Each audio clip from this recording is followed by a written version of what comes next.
This is how you buy gold and silver from the Royal Mint.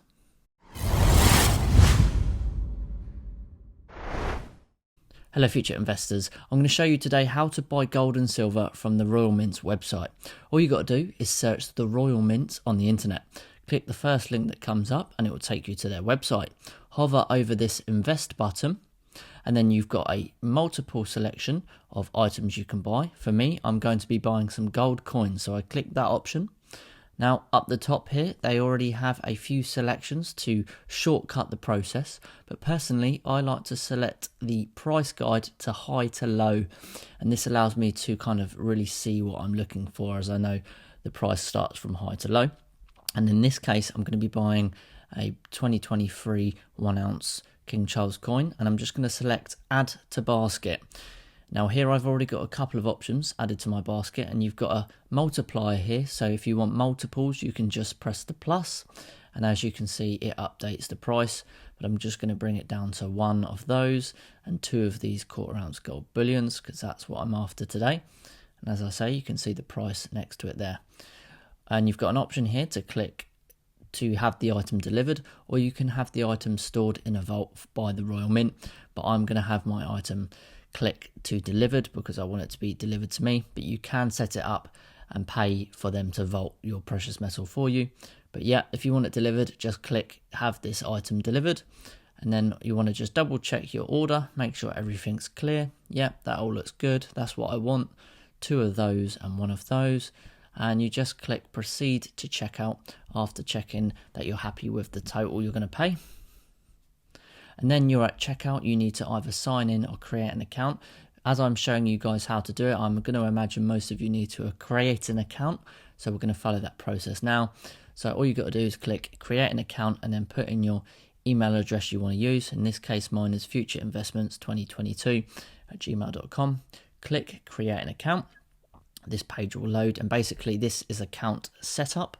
You've got your order summary on the right here where you can see what you've put in your basket ready for purchases with the price. If you do have a promotional code or can find one, you can add that there. So let's start off by selecting our own password. I want to put my own password in, which I'll do now. Just like that, and then you repeat it to make sure it's the right one.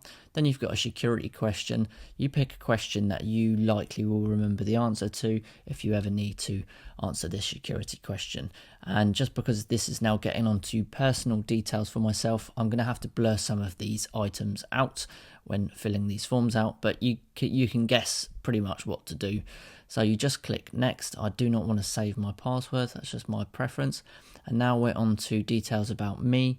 So you put in your title, your first name and your surname, like so, which I'll be doing now, hence why I've blurred it out. And at the bottom you've got a preferred contact number, so that will just be a telephone number you will put down for which you want to be contacted with if you need to be contacted. Then you click next, and now you have got your address and delivery details. Again, this is blurred out because I've already got it partially filled out. So you just put in your name and your address. So now I'm putting in my postcode, and it automatically selects a multiple list of addresses that's in relation to your postcode. So I'm just selecting the right one, scrolling through. Make sure you absolutely check the right address and postcode, because the last thing you want is to put the wrong one in and for it to be delivered to the wrong place. And then you want to click next. And now we're onto the payment option, and this is where you either select the type of card you're using. Unfortunately, Royal Mint does not allow you to use a credit card, so it's either a debit, Visa or a MasterCard, and then you just enter your long card number that's on the front of your card, the expiry date, and then your 3 numbers on the back of the card, and click next. And now it takes you to the process page. In this particular case, it asks my bank to get me to authorize it through my mobile banking app. So what I do now is I just go onto my mobile and I authorize the payment that I'm willing to pay. That's basically a security check. And that's the Royal Mint basically making sure you are who you say you are and conferring with your bank that you're about to pay, in this case, £2,572. It wants to make sure that you're actually the person that's paying this. So you're just following the security processes. So just underneath the blur there, I'm just filling out some of my bank details, and then all you do is click pay, just like that. and then it processes. Again, it might do another security check, because especially when it's such a substantial amount of money, sometimes they do extra ones, which I think it may do in this case. Yeah, so it's now asked me to authorize my my payment through my banking app, which I'm just going to quickly log on to my banking app and do.